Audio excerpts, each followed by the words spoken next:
وإذا حضر القسمة أولو القربى واليتامى والمساكين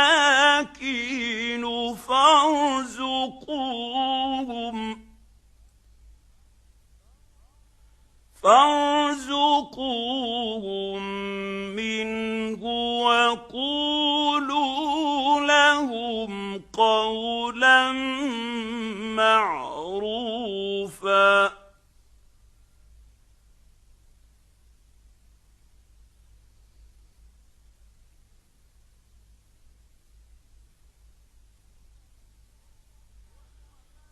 وإذا حضر القسمة أولو القربى واليتامى والمساكين فارزقوهم منه وقولوا لهم قولا معروفا.